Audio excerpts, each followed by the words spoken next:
Hey there, friends, and welcome to episode 276 of Just the Zoo of Us. This week I am joined by a marine biologist and marine mammal hero.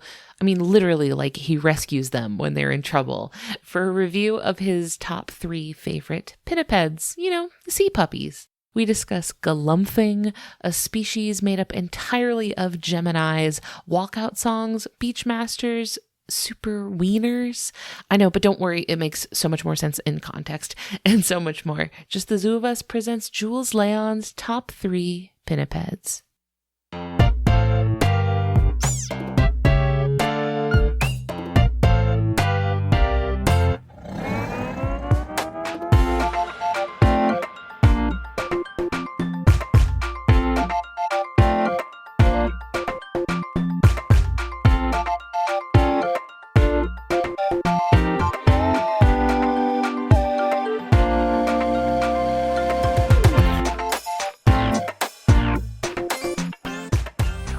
Hello, everybody. It's Ellen Weatherford with Just the Zoo of Us, your favorite animal review podcast, and I'm so excited to bring y'all a brand new friend today. This is Jules Léon of Jules of the Sea. Hey, everyone. Or as I like to say, ahoy. Ahoy, mateys. Is mateys?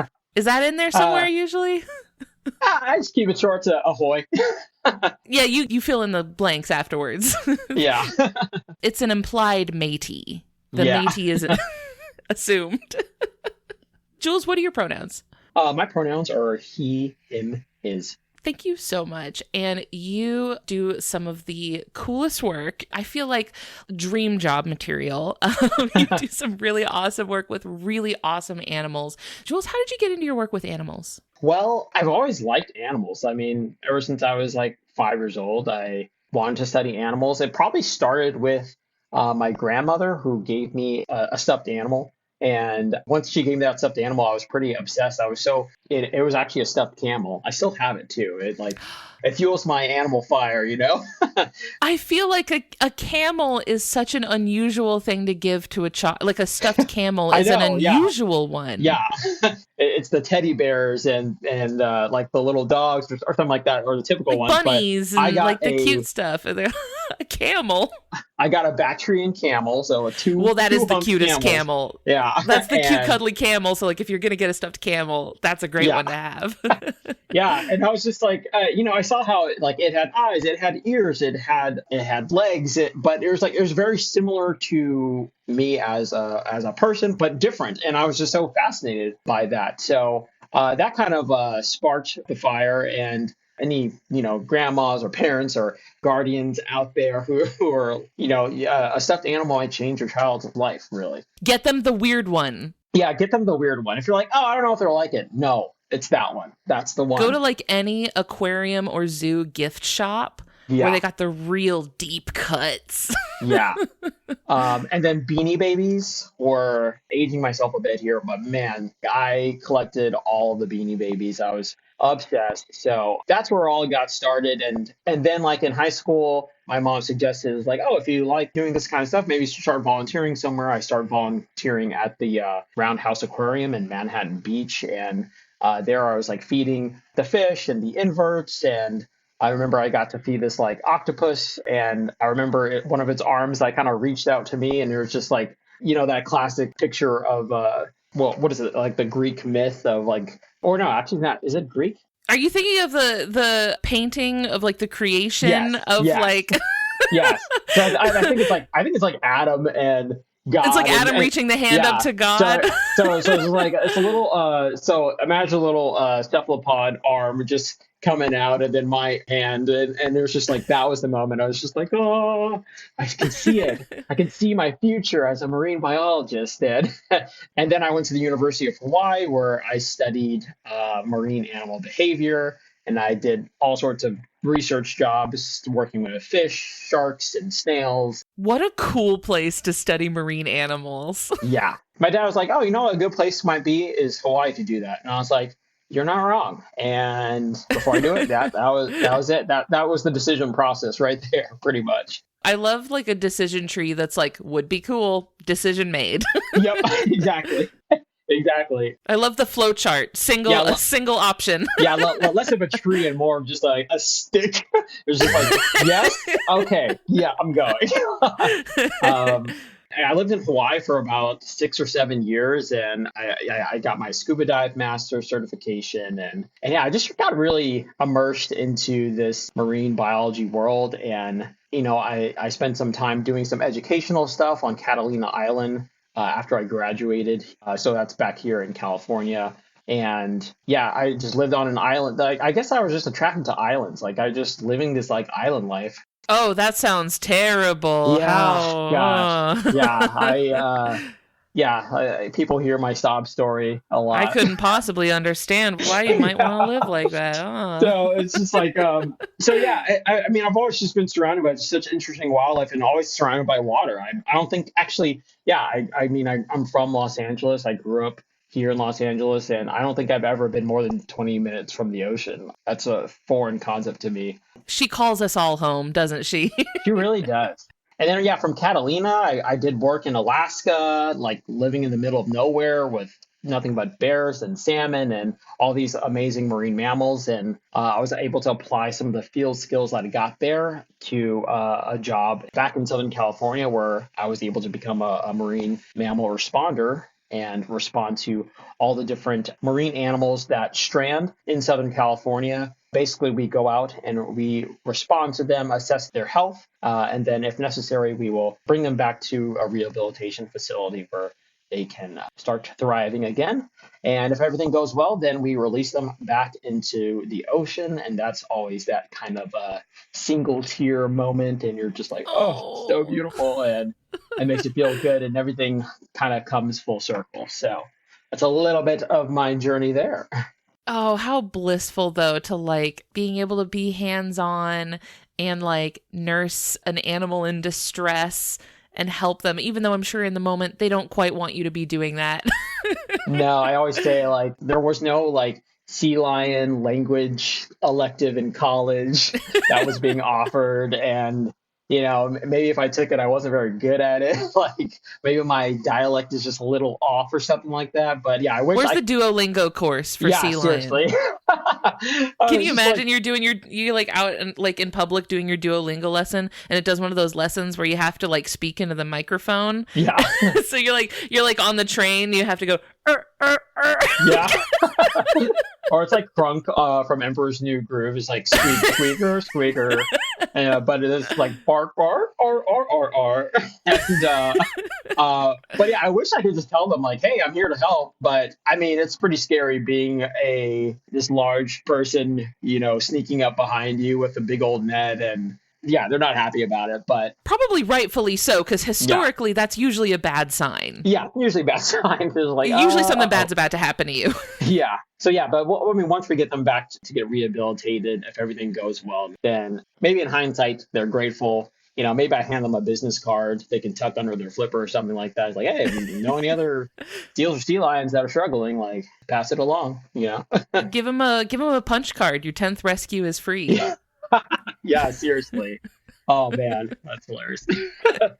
I wonder if you got any repeat customers. You got any like particularly rowdy ones who are like, yeah, it's me again, Jules. I am back.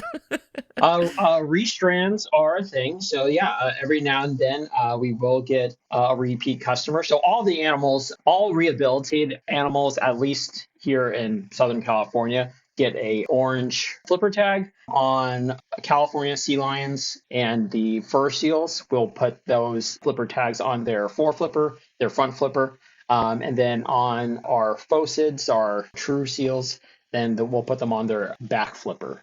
And so whenever you see that number, it tells you a little bit about why the animal came in. And then there's a specific number on there that you can look up, and you can see why the animal came in. And for any listeners out there, if you actually see a tagged animal, you can go to flippertag.info, and you can actually input that flipper tag and help contribute to recite data, which is really cool. Ooh, that is cool. So yeah, bring your pictures, bring your cameras and things when you see a sea That's lion. community science. You can be part of it. Yeah, for sure. Do you think it's embarrassing for the animals who get restranded? Like they show up and Yeah, they've their got the tag flippers. on already and they're like, Yeah. yep, it happened again. Yeah, their flipper, the flipper that doesn't have the tag on it's kind of like over their face. They're like, oh, don't, oh no, my, it happened Like, again. please don't tell anybody. I'm so Yeah. sorry. And it's like, oh my gosh. And then like, and some of the animals, depending on what rehabilitation center you're working at, they'll have names for the animals. So it's just like Gary again, really. And it's just like, yeah, I ate another balloon. I don't know, man. What do you want me to say? It's colorful. Have you heard of the seals that keep getting eels in their noses? Yes, the monk seals. Yeah. What's happening? Why are they doing this? Um, I don't know. Yeah, monk seals are endemic to Hawaii. And yeah, when I lived out there, I saw them on occasion. And one thing about monk seals is, oh my gosh, do not approach them. Like, I mean, all these marine mammals. If you take away anything from this episode, please do not approach these animals. Wide berth, please. Yeah, I said before you can take pictures and look at those flipper tags, but use that zoom lens. Like, especially you got an iPhone, like all smartphones now have just amazing cameras. So just use that zoom lens and let them be, because they will. Especially if with the monk seal, if you get between a mom and its pup, it will take you Ooh. out. So, but yeah, why do they get eels in their noses? I don't know, man.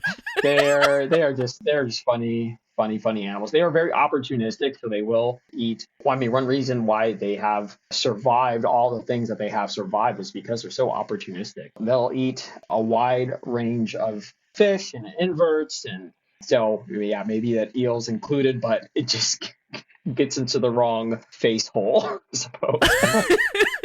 I have to wonder, like, whose mistake that was. Like, Yeah, was it the seal, or was the eel like just kind of slithering around and thought, maybe this is a nice little crevice that I could check out? And yeah, then he slithers up in there and he's like, uh-oh, yeah, I've made a mistake.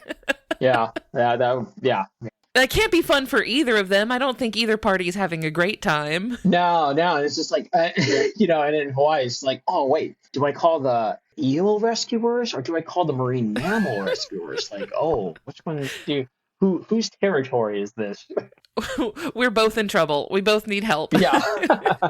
The pictures are so funny. If anyone's listening to this and has no idea what I'm talking about, just Google seal with eel in nose. The pictures are so funny. And it's really funny to me to imagine all the like rescuers and scientists out there who, like, the way that this story has been described and like written about is from a place of like deep frustration on the part of like the people who work with them and are like, we have no idea why they're doing it. We can't get them to stop.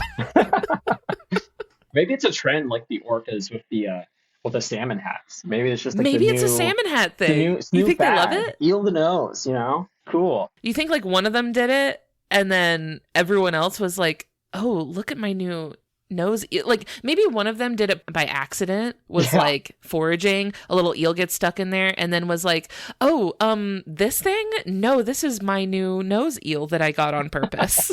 It was the Regina George of seals, and yeah, someone cut their top or something like that, and then it was just like just rolled with it, and it was just like, oh, I got an eel in my nose, yeah, that's the cool thing now, and then everyone's like, dude, you gotta do what Regina George monk seals do, and like, so cool. This whole thing has been just deep commitment to a bit. Yeah, seriously. So as someone who has gotten to work alongside marine mammals, especially pinnipeds, which are something we really enjoy talking about on this show, we've talked about some cool ones in the past. While you're here with us, we wanted to talk about some of your favorite pinnipeds. For anyone who's listening who is like kind of scratching their head a little bit and is like, I've never heard that word before. What's a pinniped?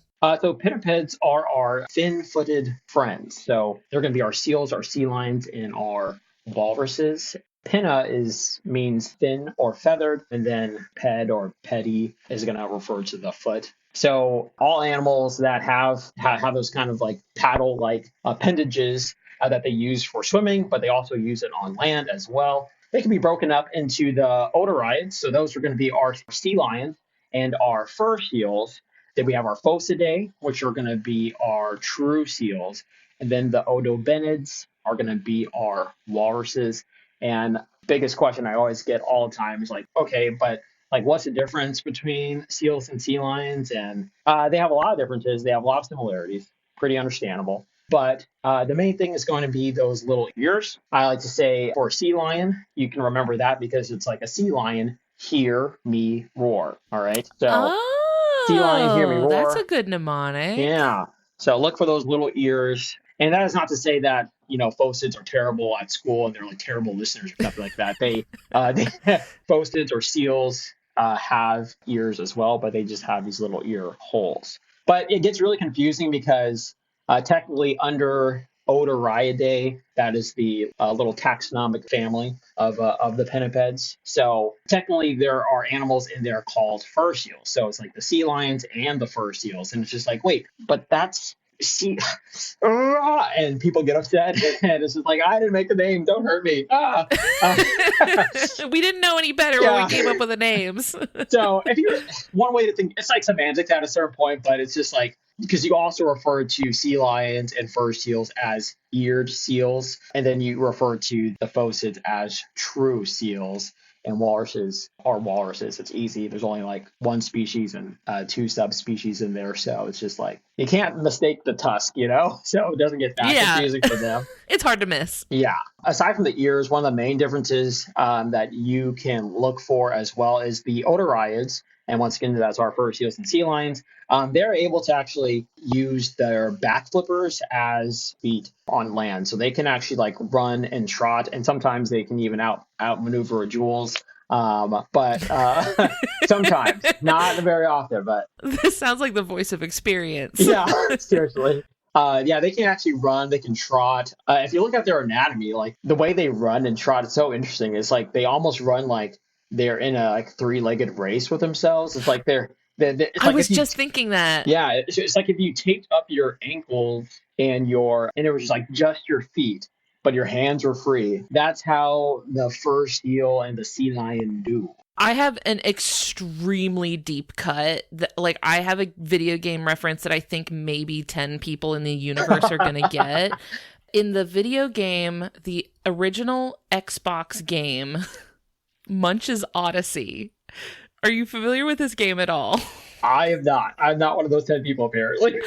I swear, like 10 people are going to have any idea what I'm talking about. But in the game Munch's Odyssey, there's these like guys called gluckins. I just pulled up IGN's article about gluckins, and they're described as the greedy industry titans of Oddworld. They're like the evil billionaire CEOs in the game, and like they make games like this and then wonder why we turned out the way we did. But like the thing about them that reminded me, the reason I was reminded of them is because they also have their kind of like ankles together, and in the game they only walk around by like waddling on their feet, kind of like helicoptering their feet around. And that's always reminded me of how sea lions walk around, because they have to kind of like, whirly bird their little feet around. Yeah, and it's just surprising how fast they can do it. Like they're still a little awkward on land, but yeah, for the most part, like they can run pretty well. Now, when you compare that to a true seal, they are going to do what is called galumphing, and that is the. Is it really called that? Yeah, they. Scientists literally use that word to describe how a seal do the locomote. Oh my god. I never heard that word ever, and that is really, really funny. Yeah. But it's basically an kind of just an undulation. Like imagine a seal at the club doing its best worm, and everyone's just like, whoa, that. It looks like someone who's never done the worm before, but has seen a lot of people do the worm and is like, I bet I could do that. I've read about it in books. I could do this. Right, someone who's never even watched it in real life. They've actually read a description of someone doing the worm, and they're like, seems easy enough. Yeah. But it's really, really hilarious, and it adds to the cute factor for sure. Especially when they slink up, kind of like accordion up. They're all bunched into an orb. Yeah. Seals have lots of blubber, so it's one time someone's like, oh, Jules, you know what the other difference between seals and sea lions are? And I'm like, oh, yeah, what is it? And it's just like a kid, and who'll always have the best observations. He's like, well, sea lions have necks, but seals don't. And I was just like, and I was just like, I know what you mean. I really do know what you mean because like when they, of course they do have necks. They have their cervical vertebrae, but when they extend or kind of bring it back in, it really doesn't look like they have a neck. It looks like they're nothing but a body with a cute little head and just lots of blubber and throw They're like some flippers on it. collapsible. Yeah, and you're like, good enough. It's very squishmallow. Yeah, Like yeah. they're just round and you just print a little face right on the front of it. There's a glorious Instagram page called the Round Boys. It's just seals being seals, and it's pretty freaking entertaining. Like there is a neck under there. It's kind of like I've seen like skeletons of pinnipeds, and I'm always surprised by how much like actual leg skeletal structure is still under there, that like you wouldn't know just by looking at them that they even have like legs, right? Yeah. You'd think it was just like, spine flippers. But like when you look at the skeleton, you're like, oh, there's a lot more going on under there than it looks. Another thing about their legs is that, especially in seals, the Phocidae, the true seals, usually their first and their fifth digit is a little bit more extended. It helps shape their paddle-like limbs for swimming. And so it's like kind of like, if you think about that with us, it's just like, oh, the first and the fifth. Which would be like your thumb. And You like your it's thumb just, and your pinky. So then it's just like, oh, it's kind of like a shaka. And it's just like, oh, huge, bruh. Like, how's it? Like, so yeah, it's just totally like a shaka. And especially since I lived in Hawaii for so long, I'm like, oh, that's pretty cool. That's fun. We wanted to talk about your top 3 pinnipeds, maybe 3 pinnipeds that have like a really special place in your heart today. Where would you like to start us off with your top 3 pinnipeds? Top 3 pinnipeds. So number 3 for me is going to be our harbor seals. Just a baby. Yeah, that is Phoca vitulina. These guys, I mean, I was probably all set up to, study octopuses or sharks or something like that. But, the most dangerous part of a seal is looking right in their eyes, and then you just get sucked into the adorableness. It's just like, that's how they get you. Oh man, I was going to solve climate change, but now I'm just playing with seals and I just can't stop. Something in the human brain just takes over that's like, oh, but it's so cute. Yeah.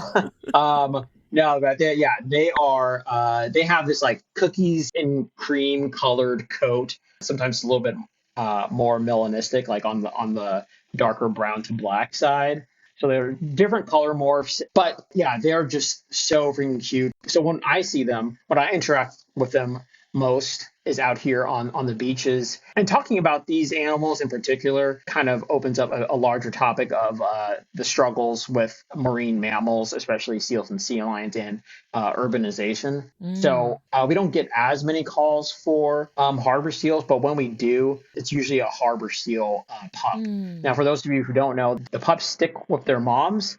And they're actually pretty precocial, meaning that they're actually born pretty well developed, and they can like swim around like very fast after birth. They can even die for like a minute or two right after birth, or after a few days at least.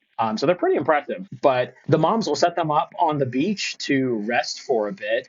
And while the mom is out there foraging for some food, probably getting some much needed space, Listen, girl, I've been there. Sometimes you just need a shower. Yeah.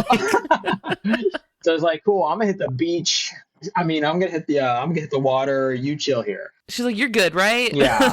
I'll catch you later. Yeah. Call me if you need anything. Okay, bye. She hands him an iPad and some cocoa melon. Yeah. She's like, you figure it out. Usually the mom is in a watchful eye distance away from pup. But what can happen, especially with how populated our beaches get down here in Southern California, someone sees the animal, they think that it's already been abandoned or it's in distress, and they call us. And then by the time we get there, there's been so many people that have interacted with this thing. There have been cases where people literally like pick them up and try to put them back into the water. It can be a little frustrating, but at the same time, that's why education is so important. People don't know any better that maybe I call first and then act.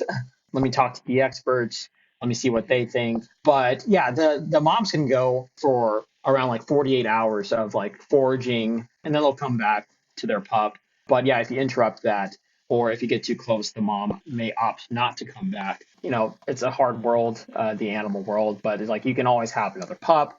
But Right. if Yeah. she dies, then obviously she can't do that. And historically, these animals, like one of their main predators was probably bears. Kind of a tangent here, but grizzly bears are kind of extinct from Southern California, yet we have them on our flag. They're very prominent on our flag, and but yeah, we basically got rid of them, which is for the seals and sea lions. They're just like, oh, sweet.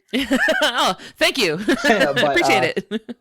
and it's like traditionally they would do most of their pupping. They still kind of traditionally do, but they would do that out on outer islands, the Channel Islands, for example. But now that they don't have those predators anymore, it's allowed different species like our elephant seals, our harbor seals, and to some extent some of our California sea lions to actually populate the mainland more and be able to like, yeah, I can leave my pup here. That's fine. But then there are people there, so yeah.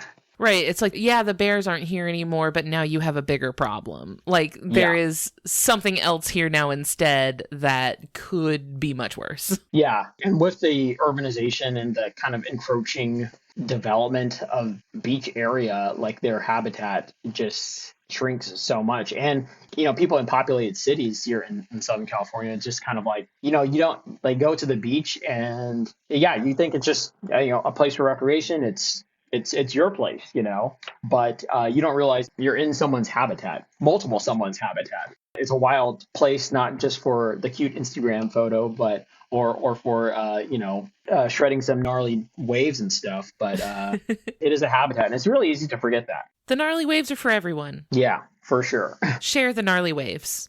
Yeah. Are harbor seals like particularly cool with people? Because I live near the Puget Sound. And I have many times seen harbor seals just like pretty much in like downtown Tacoma. Like they seem very chill, like very unbothered by like what people have going on. So like are harbor seals just like particularly cool with people? Well, they're never cool with me because they see a net and they're just like, what's that? What is that? What is it? What are you doing? What? Oh, no, I'm out. Like, and I'll be like 50 feet away. I'm like, Dane. And I think it depends on the animal. And I think it also depends on the region and just how habituated they are to certain things. Like, yeah, there's some harbor seals out here that kind of stay on like the breakwaters and like not quite on the beaches, but they're just kind of just offshore. And yeah, if you try to get up close to them, they will peace out so fast. Like, and like they have this like look of concern on their face, like because they're usually just lounging around sleeping when I see them, and then your boat approaches them or whatever, and then there's just look of like concern, like they're just like, what is that? And yeah, they're like basically telling all their friends, Roger, it's happening again, and like they're all just looking at you and have like these like concerned yet judgmental faces, just like staring you down as you pass by your boat. I was like, oh, I was just checking on your health. I think they always look like a dog who just tore up your socks. Yeah. And they know that like you're gonna be mad, and they just give you that big eye sort of sad look. That's how they always look to me. They look like a dog who's guilty. Yeah, for sure.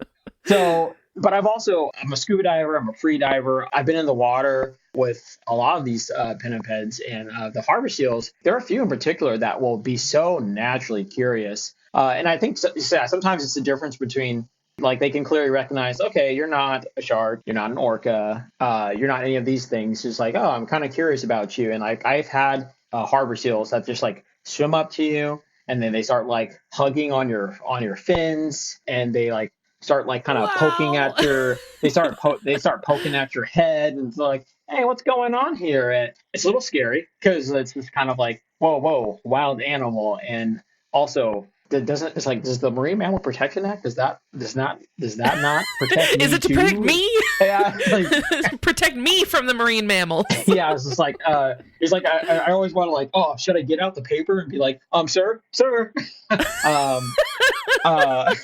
But fun fact, harbor seals can't read, if you didn't know. And they don't care about legal legal things. They don't recognize our laws. Yeah. They're sovereign citizen seals. But yeah, they can be very curious, which could, excite some people to want to have those interactions. But I will emphasize, like, they are wild animals. You can't really predict what they're going to do. So even as a person that's worked with many of them, like it came up to me, and I was still it chose to interact with me and my dive buddies, and it was just like we're all still kind of on guard. And there were even some points where there was like kind of like picking and nipping at my dive buddy is my fiance, and she like it was kind of picking at her head, I think, and I was just like, no, this is too much. and we're both like, okay, we're shoo away, harbor seal, go away, harbor seal, no harboring. Because now you're like, there's no way you're like flirtatiously touching my partner's hair. Like, we can't be doing that. I do that. That's my girl, dude. Like, get out of here. That's where I draw the line. Like, what is this? What's going on here? And you gotta watch out. They are really cute. So I was just like, no, this is not okay. There's no way. That reminds me of something else that I feel like I've seen videos of. I think it's harbor seals doing this, where like there will be boaters that are out on boats or something like that, and a seal will just be like, I'm on the boat too. Yeah. Seals will find, they're called haul out spots. So whether that's on the land or on a dock, they have their favorite kind of haul out spots to either, that maybe they just want to get some rest. Maybe they want to get warm, a little bit of a thermoregulation. And sometimes it's to escape predators or something like that. So I'm always curious, like, I've never had a seal jump in my kayak or anything like that, but like, I'm always curious, like, oh, if you're up here, what's below me? Like, are you running away from something, or you just want to chill, or what's that about? Yeah, I've heard that like when they do that, a lot of times you should also probably vacate the premises, because if they're up in your boat, it means that they're taking their chances of yes, I know there's something that I'm scared of in that boat, but there's something I'm much more scared of down here. So like if you are the one that they chose between their two options, like you might want to boogie. Yeah, and it's like, whether it's like a shark or even if it's an orca, which would be pretty freaking cool. It can be really intimidating, if you're like I did see a video of a sea lion jumping on someone's like boat, and the orcas are just like surrounding them, and they do the creepy little like spy hop where they're just like, they're like poking their little eye out. They're like, hey, they're like staring into your soul, and it's just like, oh, okay. Like, I'm sorry, I know Marine Protection Act and all that. If that was me, I would be pushing that seal off my boat so fast. Yeah. I feel like you can have him. Yeah. Oh gosh. Because like the orcas, their whole thing, their specialty is in like flipping ice over to get seals off of it, right? So if the seal has gotten up, like the orcas are like, okay, so we're flipping this, right? Like that's the next step. We're flipping this boat, right? Yeah. So it's definitely something you got to consider. So, but I'm sure the seal appreciates it. So. They better not get up in my boat, because they're ending up back in the water. If I see a fin pop up after that seal gets on my boat, I'm sorry, my man. This is a one-seat boat. Ellen ain't having it. I'm not getting flipped. No. Sorry. Hey friends, we're going to take a quick break to hear from our friends on the Maximum Fun Network. When we get back, we are hearing about Jules's top 2 pinnipeds, so stay with us.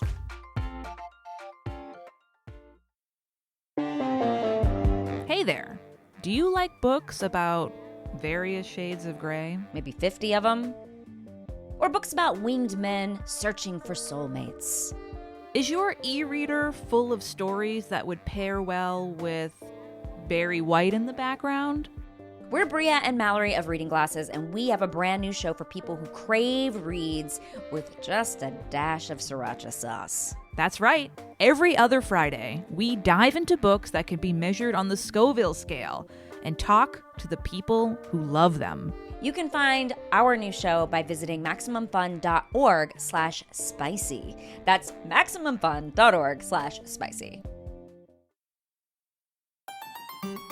Hello, Internet. I'm your husband host, Travis McElroy. And I'm your wife host, Teresa McElroy. And this is a promo for Schmanners. It's extraordinary etiquette. For ordinary occasions. Every week, we're going to tell you about a bit of culture, a bit of history, how etiquette still applies in the modern day, all that stuff. We also love to do biographies and histories of and, general procedurals, how to do etiquette in today's society. So, come check it out every Friday on MaximumFun.org or wherever you find your podcasts. Manners schmanners. Get it? Harbor seals, amazing. We love them. So cute. What's your number 2 pinniped? Number 2, we're coming in hot with the California sea lion. I got to experience California sea lions when we went on a trip to California a couple years ago. We were in Monterey Bay, and I never realized how loud they are. Oh, and they're not at all bothered a little bit by whether you want them to be doing that or not. They're so loud. It's like, oh, what would you do? Try to give them a noise complaint? Like, no. They do not care. Excuse me. They're so loud. I did not realize how loud these things are. I mean, their barks really echo, especially, if you're a male trying to claim your territory or something like that. Like, yeah, those barks can be really kind of bellowing. And I mean, yeah, but really cool about their vocalizations is like, I don't really think there are any other phocids or otorias that make that classic kind of bark sound. It is pretty specific to California sea lions. So yeah, there's like, once you hear it, there's like no mistaking it. It's like, it is that.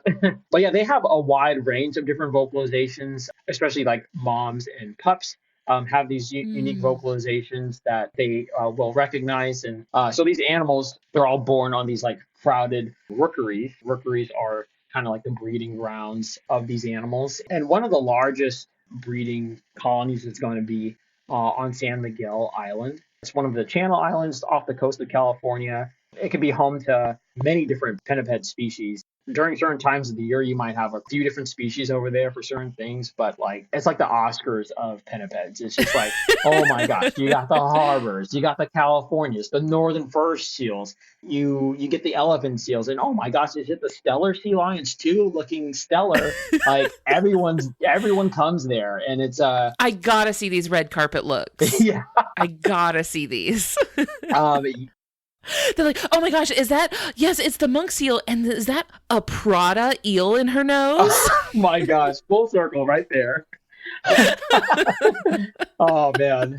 Yeah, but they all go to this island, either that San Miguel, a few other Channel Islands, or there's some few coastal places that the animals might go to. But June 15th is kind of the height of a California sea lion birth. So about 50% of all California sea lions are born on June 15th, and that makes them all Geminis. So that's cool. Wow. And they are such Gemini. I'm just kidding. I don't know anything about astrology, but I don't either. I feel like Gemini is a polarizing one, though. Probably. I think it's one that people can have strong feelings about. I don't know what the feelings are. I feel like people have strong feelings ones about all of them. They're like, oh, or it's always something. Not me. Pisces, an unproblematic queen. I mean, I'm always just like, yeah, I feel like he's like, yeah, you're really judging me before you get to know me. Like, right. Like someone will ask you like what your sign is, and you'll tell them, and they'll be like, oh. And you're like, that gives you nothing. Sorry for being born. Gosh. Like, my bad. So, I mean, hopefully Geminis are one of the good ones or whatever. But I mean, if you don't like Geminis, then you're missing out on about 300,000 beautiful California sea lions. So, get over it. What kind of trouble do they get in? In what context do you see sea lions like coming through the rescue doors? I mean, for all animals, or all pinnipeds rather, they're going to come in for malnutrition is going to be like the biggest one. You'll see general disease. So these animals can get all sorts of diseases, like they can get seal pox, which is kind of like the chicken pox for seals. They get these kind of like nodules on their skin. They could get bacterial infections. They get something called leptospirosis that also affects a lot of dogs. And then general injuries. So anything from natural injuries like shark bites from predation. Those can be hard to see sometimes because they're kind of brutal. But whenever I see that, it's also kind of like, to me, it's also a sign of like a healthy ecosystem. Like, even though I'm working with marine mammals, like I'm still very much a shark guy, very pro shark. But yeah, some people can be like, oh, how could they do that? It's like, oh, that's how the world works. It's that feeling of like the same scene like in a nature documentary reading very differently based on whether it's the cheetah documentary or the antelope documentary. It's all based on what music you play, really. Same scene, different music. Yep. Yeah, so I always just like to say that I'm still a huge advocate for sharks. Like, they get bad enough rep. They are necessary to our ecosystem. So, and then the other thing that is, I think, the hardest thing for us to see is our entanglements and general human interaction. So, unfortunately, people do see, especially California sea lions, because they are pretty abundant. They're like right at their carrying capacity. So, they're right around 300,000 individuals. And yeah, of course, they're going to eat fish. So yeah, sometimes they might steal fish from people that might be fishing. That's going to probably be one of the main things. And especially if like they're stealing fish that people are particularly into, like salmon. So that can make some people angry sometimes. And unfortunately, people can harm them if the animals decide to haul out like next to their boats. They can do some damage, like mostly with their feces. Like they poop everywhere, it smells, and then of course, as you mentioned, the sounds. So if you're a boater and you have this thing that's just keeps eating your fish, it poops all over the deck, and then it's keeping you up all night with its sounds. Like, it can make people the worst roommate. Yeah, seriously. And it didn't do its dishes. That was the final straw. So, unfortunately, it can make people angry. So we unfortunately have found bullets in the animals as well. So sometimes I think mostly they're pellet guns. But yeah, it's supposed to deter them. But every once in a while, it can hurt them, especially if it goes into their eye. You can't really be. I think people aren't as accurate as they think they are, but. Right. I mean, in general, it's pretty bad. So we get several cases every year of animals like that. And there are numerous cases of animals that get trapped in entanglement. So some kind of marine debris. Mostly what we see, I think, is just monofilament fishing line, and usually gets wrapped around those really long necks of theirs. And it really constricts them, especially if they get it as a pup. Then they just keep growing and growing, and it causes a lesion. And these animals are really amazing at healing. Sometimes they can actually heal right over that monofilament. So the wound will actually almost kind of close, but kind of leave out this mark. So sometimes it's not as easy as just like you catch them and you snip it off. Sometimes you might have to like cut into the animal to actually get to the monofilament.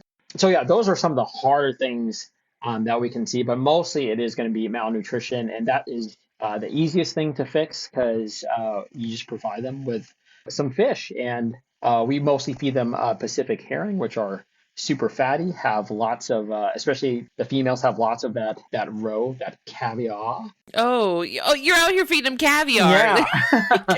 So they're like, yeah, let me just like limp by the rescue center and just act all malnourished so that they'll give me some That's what I'm saying. I'm like, I know you guys don't like the process of me getting you in the net, but like, dude, here's my cards. Like, tell the other animals, like, we got you. There's snacks in it for you. Yeah. So yeah, we'll feed them about 3 times a day. So they can, they get pretty beefy, pretty fast. And so. Yeah, a lot of people don't realize, if you don't have a sense of scale, like if you've never been close to a sea lion, they're a lot bigger than people think they are. I think they're pretty big. I was surprised by how big they are. Yeah. So pups are born around like 20 pounds or so, but like a male sea lion can get up to like, 700, maybe 800 pounds. The males tend they'll go to the islands to kind of eat and forage and to mate. But then eventually some of them will actually head up north to kind of more productive waters with lots of fish, and they will beef up. I think the largest male that I've caught was like a 300-pound animal off of a dock. And yeah, I'm always just like, I'm just glad they're not 700 pounds. Like, This thanks could for be that. so much worse. Yeah. But yeah, they get pretty beefy. Have you seen Finding Dory? Yes. What were your thoughts about the sea lions in Finding Dory? I think everyone should be nicer to the Geralds of this world. We all have one. At the time when that movie came out, Gerald, the sea lion Gerald, who just has like the 1,000-yard stare Yeah. and is just sort of vacant, was such a spot on representation of my dog at the time that I felt so like represented in that movie. So I mean, the animals, kind of like in Finding Dory, those looked like 2 or I guess 3 Gerald, and then the 2 others, like they look like males, so they usually get that darker kind of pelage. And then yeah, the biggest one, yeah, like they kind of have their in water territories, and they have their like haul out territories. And sometimes during certain times of the year, they're just like they're not having it. They're like they will bark, and get off, or Do you know who did that voice? was it Idris Elba? It was Idris Elba. Yeah. That's crazy to me. Yeah. That's so cool. Yeah, man. He's pretty cool. But yeah, it's funny because you see that, but then you also see the opposite of where, if you guys have heard of like Pier 39 in San Francisco, or there are certain locations here in SoCal where you can see this, but like the sea lions, they are like Jenga. They will stack. Like they'll just like get all in between each other. And this is for it's a form of thigmotaxis, but it's just kind of like this tactile skin to skin stimulation that makes you feel comfortable and happy. But also, it's like sea lions can dive down to about 900 feet, so it gets pretty cold down there. So you come out and you get nice and warm, nice and toasty with your friends, form a little cuddle puddle. It's all love until it's mating season. Then different kind of love, I guess. You don't want to be around for that Yeah. one. So when we were in Monterey Bay, I want to say we saw something really silly on Google Maps. Like someone had like made a Google Maps location for like this one particular like really huge sea lion that was always like laying around on the rocks. And people like were leaving reviews of this one sea lion. 5 stars. I'm trying to find it. It doesn't look like it's there anymore. I think they must have taken the listing down, but it was really funny. That's hilarious. I was like, who's leaving 1 star for the wild animal? Hey there, if y'all want to learn more about California sea lions, check out episode 156, where Christian did a longer segment on them and talked about things like their adaptable eyes and ability to pause their own pregnancies. It's pretty cool. All right, back to the episode. Okay, let's talk about an animal we wouldn't leave a 1-star review for. Your number 1 pinniped. Who is it? Number 1 pinniped. Drum roll. This is the best I can do. I just spun in my chair because you guys can't see, but I was so excited. We have the northern elephant seal. Woo-hoo. This is such a funky animal to me. Everything about it is so fun. Yeah. When you look at them, you're just like, what are you? Like you just look like a derpy. Everything you love about the proboscis monkey. Yes.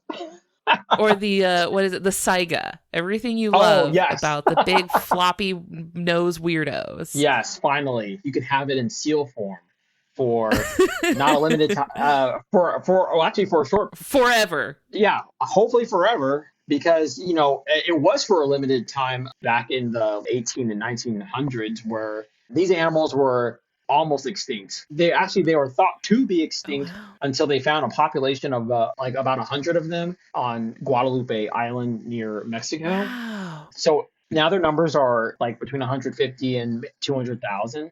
So they really came back from the brink of extinction, but it all came from that small population of 100 animals. That's incredible. Like these animals were that is a almost huge gone. Comeback. Yeah. So what a turnaround. Yeah. Good job, Marine Mammal Protection Act. High five. Let's go.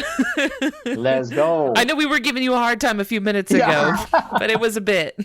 Yeah, but yeah, I mean, there's when you look at them, with the galumphing, some of the noises they make, and just their faces in general. Just looking at a picture of one, like galumph is the sound that my head makes. Yeah. Like the sound that like you just look at them and they look like a galumph. Yeah. That looks like that could be their name.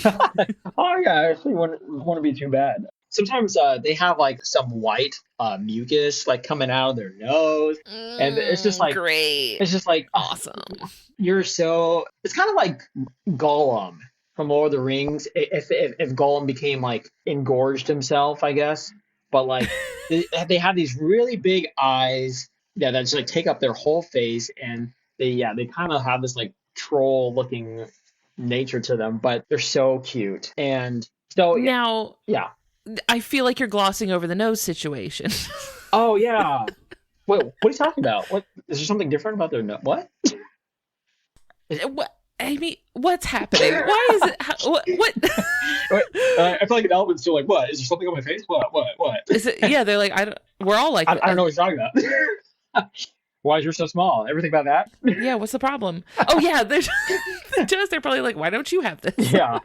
Although the females don't have the big nose, so Yes. like So they must know there's something about it. Like the degree of dimorphism is high. So sexual dimorphism is the difference between the males and the females, and so they'll have these like secondary characteristics that help kind of differentiate them. It's usually kind of on a spectrum, and it's high. It's high with these guys. So a male elephant seal can get up to about between 4,400 pounds and 5,000 pounds. And whereas the females stay around 12 to 1,300 pounds. So it's like just the size difference alone. And then on top of that, you have this proboscis, which is this really flappy dappy-do is the scientific term. it's a honker, Um, a schnoz, yeah. a schnoz on this thing. It's quite hilarious, and only the males have it. But what it does is we believe that it acts as kind of like a resonating chamber for them to make their vocalizations. We talked about sea lion vocalizations and how loud they are, but elephant seals are pretty loud as well, like almost the decibel level of like jet engines. Like they can scream, especially those males, because basically when they show up to the beaches, they have to start establishing their territory. They are a polygynous species, so one male will mate with several females, and it's always the biggest, baddest male on the beach, and they rightfully get the name of beachmaster. Beachmaster. Yep. That sounds like something that someone would name their speedboat. Yeah. Seriously. But basically, yeah, they show up and they start claiming their territory. They will chase other males away. They will engage in fights with other males. It gets pretty crazy. I bet you can make like a whole reality show of the politics that go on at these rookery sites with the elephant seals. It's pretty cool to see. It's real Game of Thrones. Yeah. Other cool things about that nose, though, it acts as a resonating chamber, so it helps amplify their sound. And during the mating season, I think it becomes a little bit more inflated. You really got to puff it up a little bit. Yeah. Ooh, bulk up, showing off. But you think they're flexing? You think they flex their nose? Yeah, I don't know if it's like putting air into it. They're inflating. Like from SpongeBob, the anchor arms. Oh yeah, kind of like that for sure. But yeah, when they're on the beaches, like this is a very popular paper that came out, but it was basically about how elephant seals broadcast their names. Because other male elephant seals, they'll hear the rhythm and the timbre of those calls, and they can actually memorize the calls, especially to males that they might have lost to. So maybe you've challenged a male before, you lost to him. Maybe his name was Bill, and you hear him being like, Bill, Bill's here. And he's like hyping himself out, up, Bill. And then you're like, oh crap, Bill's here. Bill. It's like, oh, Bill's here? Like, nah, man, I'm out. I lost him last year. I'm still healing up. Like, I can't do that again.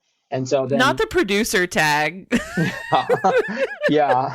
So, but people kind of like anthropomorphize the paper a little bit. Like in the paper, they never say that it's like their name. But I don't know, maybe it's like more of like a battle cry or like the song of their soul or something.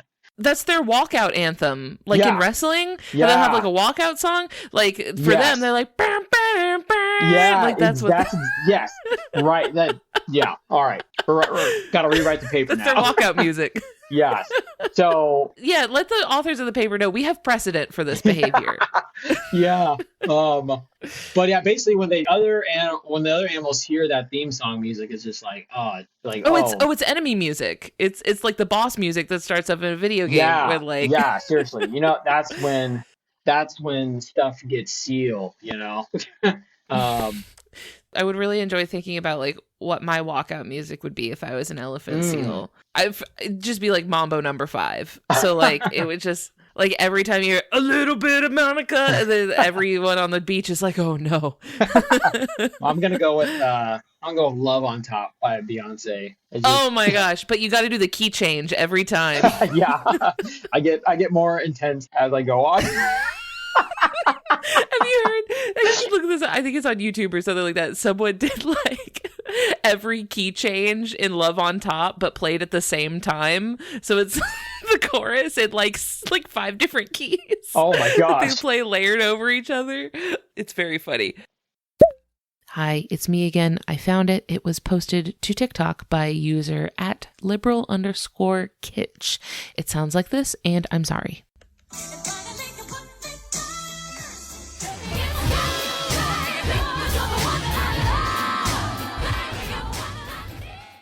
Also, I'm thinking about my favorite elephant seal representation, which is in Happy Feet. Have you seen Happy Feet? Oh, yeah. So those would be the southern elephant seals. So, yeah, we have northerns here in California and kind of extend their range up to Alaska. And then we have the southern elephant seals that are pretty much all over the Antarctica area and various islands around there. And there's, of course, the very famous southern elephant seal named Neil the seal. If you guys haven't heard about him. I haven't heard about Neil the seal. You haven't heard about Neil? Oh my goodness. No, I don't know Neil. So who is this man? Neil is a southern elephant seal that I believe is it somewhere in Australia. It's like I ran a quick Google search. He appears to be from Tasmania. Tasmania. So yeah, there are not a lot of elephant seals that are from there. They usually go back to where they were born. For some reason, an animal went to Tasmania and was just like, okay, well, you can be here. And so even though there are not really any other southern elephant seals there, Neil goes there because that's what he knows. And basically he gets in fights with traffic cones because he's like practicing his like male battles, and he is let's go. He's like busting into people's backyards, and he is down to clown. Yeah, he's still young, so he still has a lot of growing to do. But he's like he's just a baby, a little baby, like 1,300-pound elephant seal, just like crashing through a backyard like the Kool-Aid man. It's just like every picture of him is of him causing a problem. Yeah. So he's just being a menace in every context. Yeah.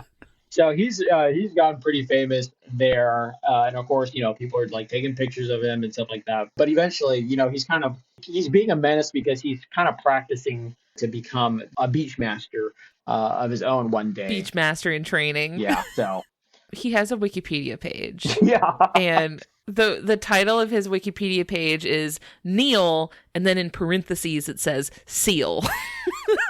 That's hilarious.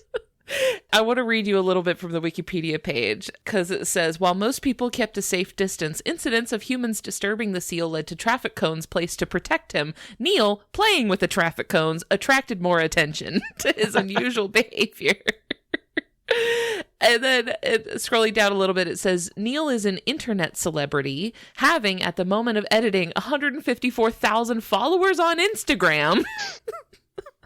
Under the username Neil the Seal 22. Oh my gosh.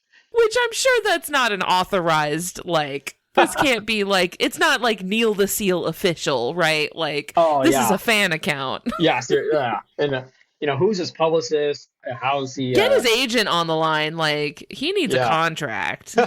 Yeah, seriously, he's like, who's profiting off these videos of him and getting all the likes and stuff? He could be making bank. He's leaving money on the table, I fear. Yeah. Well, I did think you were going to mention the famous voice of one of the elephant seals in Happy Feet. Do you know who did the voice of one of the elephant seals in Happy Feet? No, it's been too long. It was Steve Irwin. Oh, really? Oh, my goodness. It was like one of the final works that he did was this voice on Happy Feet. It came out after he passed away, I want to say. Oh, my gosh. Wow. Man, I have to watch it again just for that. Yeah, Steve Irwin was the voice of Trev. One of the elephant seals. So that's why every time I watch that movie, which that's a weird movie. I don't know if you've watched it recently. It's very strange. It's an odd movie. Is it the first one or the second one he's in? The first one. He's in the first one. The first one. Okay, Is he in the second one? I don't think he's in the second one. I think he's only in the first one.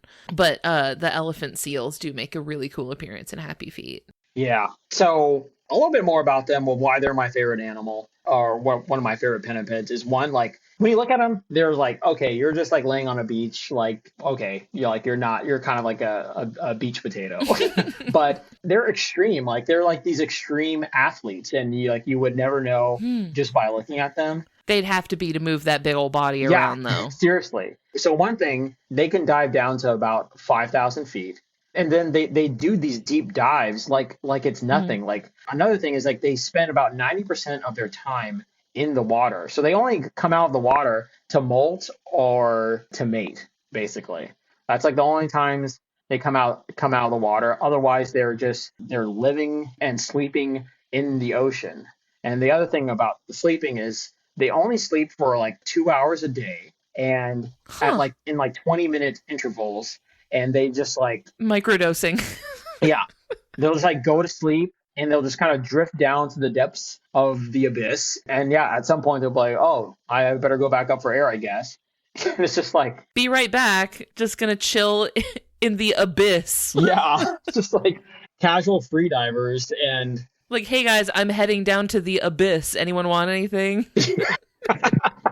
Can I bring back any eldritch horrors? Or you're at the Thanksgiving family meal, and you're just like, I'm not feeling this conversation with Uncle whoever. Like, ooh, I'm gonna go to the abyss. Hey, cousins, cousin walk to the abyss real quick. Yeah. We're just gonna pop down to the abyss. We'll be right back. But yeah, and then they go back on the surface, and you would think that they like, after these long dives, like they would need some time to recover. As a free diver myself, like, I can stay under for like a minute or two. But then, yeah, I go back on the surface and I'm huffing and puffing for a while. But these guys spend, after like a significant dive, they're just going to come back at the surface for about like 6 minutes. And they're like, all right, I'm going to dive again. And it's just like, what? No cool down. Like, you want to chill out for a bit or anything? It's like, no. Not a beachmaster never rests. No, but that's one of the things is, like, especially if you're a male elephant seal, you gotta, but of course the moms too, because like if you're a male, you have to build up your fat reserves to be the biggest, baddest male on the beach. And if you're going to be a mom, then you have to make sure that you're nice and healthy, nice and plump, that you can have enough fat reserves to feed your pup for this upcoming year. Because by the time you get to the beach and then you have your pup is getting, on average, it's like 55% fat content in the milk, which is really just like exhausting all of your energy and your resources into this pup. And the pups, they blow up. Like, they're born around like 70 to 80 pounds, and then they quadruple their body size after a 28-day period with their mom. They got ground to cover. All right. They don't have time. I got time for that. So it kind of makes sense why you said earlier that like they can be prone to suffering from malnutrition, because it sounds like they need like so much food that like it could be easy to fall behind. Yeah. So after they gain all this weight, as they're gaining weight, mom is like, they're gaining weight, but mom is like losing weight. So she loses like 42% of her body weight. And a lot of people kind of anthropomorphize this, but they say, oh, and then the mom abandons the pup. But it's not really, it's a part of their life history. Like the mom has given all of her resources that she can to this. She's like, I have nothing else to give you. Yeah. What more do you want from me? And so she's like, yeah, I gotta bounce. She's like, be thankful you're not a sea turtle, because I Yeah. could have left you on the beach. I know, right? I could have just left you in the sand, and you would have known my face. But yeah, like the mom has to go to take care of herself, and then and despite being athletes, the pups then have to kind of start like, okay, I guess I have to go into the water eventually. So they start learning how to swim and learning these different skills. But if you're a male pup, you're kind of more prone to become what is called a super wiener, and you. No, it's not. Yeah. What? I would not lie about this. And one of the best things. What? One of the best things is there's a documentary. Super Weenie Hut Junior. Yeah, exactly. But one of the best things is that there's a documentary on Netflix where Obama is narrating, and he says the word super wiener. It's just like, and it's like, did I just hear the president say that? Oh my god. But why are we roasting them? Why are we bullying these seals? Because they know they have to go the galumph a long way to get to you, I guess. I'm 50 feet inland. You can't get me. Yeah. Wait, why do they call him a super wiener? What's a super wiener? So a wiener is just when you're weaned off from your mom. You're not dependent on their milk anymore. Oh. So a super wiener. Oh, like weaning. Yeah. Oh. Let me just adjust that how I was spelling it in my head. Yeah.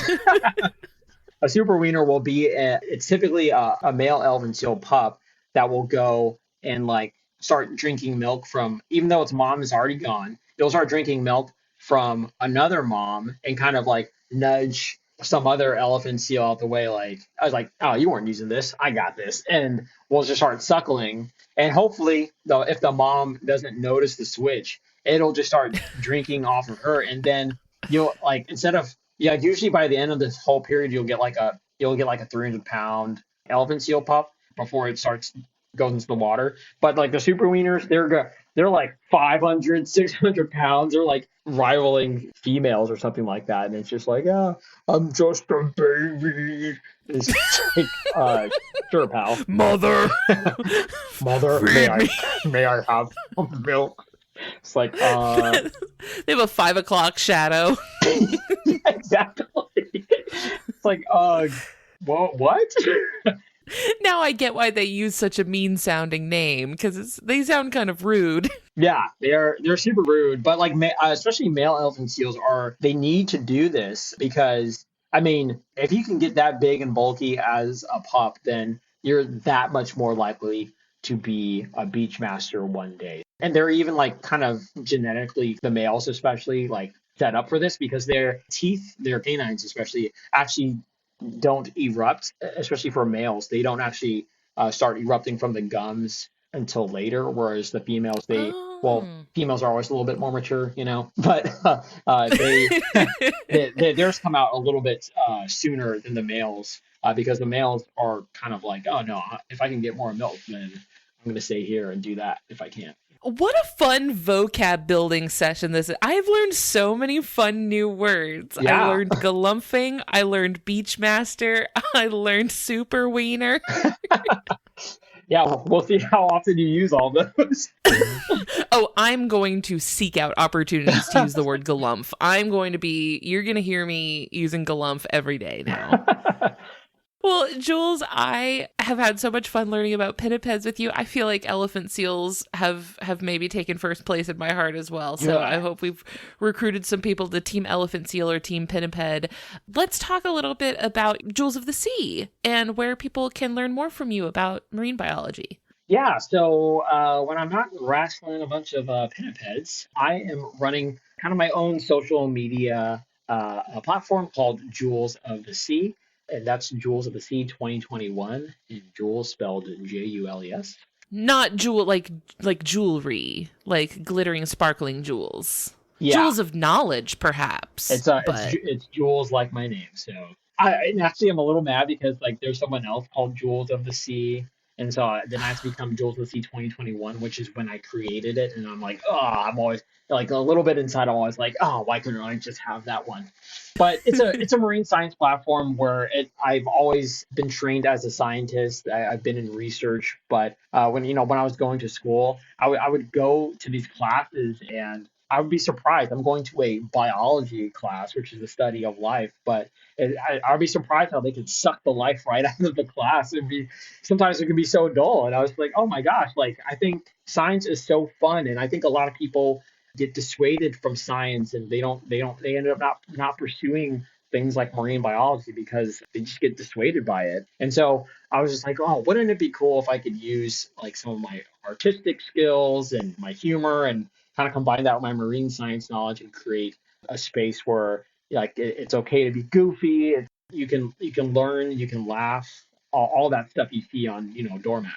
So I was like, so I came up with Jules of the Sea, so I can make marine science themed comic, and that usually you learn a little something, but it's always in a fun manner. I create like merchandise that has lots of puns, lots of catchphrases. One of my main ones is "Keep it real like a seal." But then, yeah, I just I also do consultations for people who are interested in careers in marine science because, the world needs more. We need more people studying this, and we need more people just to be environmentally aware. Even if you don't become a scientist, just people to grasp. If I could use marine biology as a venue just to get people into science in general and to think critically and to think about something greater than themselves, and then I've done my job. And if you have a laugh along the way, that just makes it all that much more better. So that's what Jules in the Sea is, and I'm super proud of it. I don't always have time to do stuff on it, but I love doing it, and I love just making videos that kind of resonate with people. One of my last ones I did for Valentine's Day. I just told everyone about how these different animals act during their breeding seasons, and especially during a full moon, because you have a lot of animals like coral, for example, that release their gametes, their reproductive cells into the water, and that happens during a full moon. So I played the whole thing to Dancing in the Moonlight, and it was like you're like learning a lesson, but I'm kind of dancing and like telling you all the cool facts at the same time, and that's the kind of stuff I like to do. What a vibe. Yeah.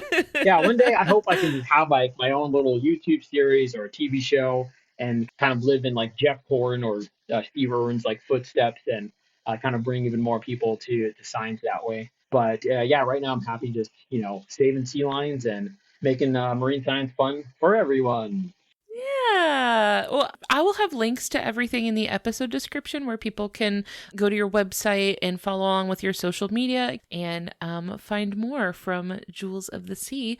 Jules, this has been a delight. I cannot thank you enough for your time and your knowledge and your fun and your enthusiasm. Thank you so much for spending this time with us today. We'll talk to you later. Bye. All right. Bye. Thank you so much. Thank you all so much for listening. I hope that these charming pinnipeds have glumphed their way onto the beach of your heart. If you liked what you heard, I hope you leave behind some kind words for us in a review on your podcast app of choice. If you want to come hang out with us online, we're on Facebook, Instagram, Discord, and Blue Sky. Links to everything will be in the episode description. You can also send me an email at ellen@justthezooofus.com if you have a cool animal you'd like to hear us talk about on the show. We would like to thank Maximum Fun for having us on their network alongside their other wonderful shows like the ones that you heard promos for here today. You can check those out and learn more about the network and how you can be a part of supporting our show over at MaximumFun.org.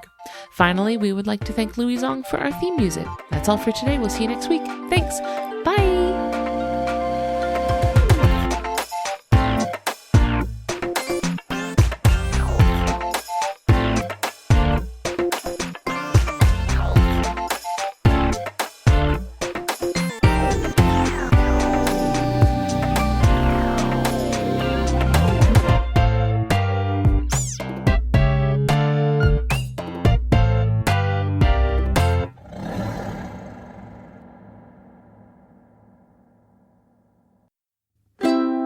Maximum Fun, a worker-owned network of artist-owned shows. supported Directly by you.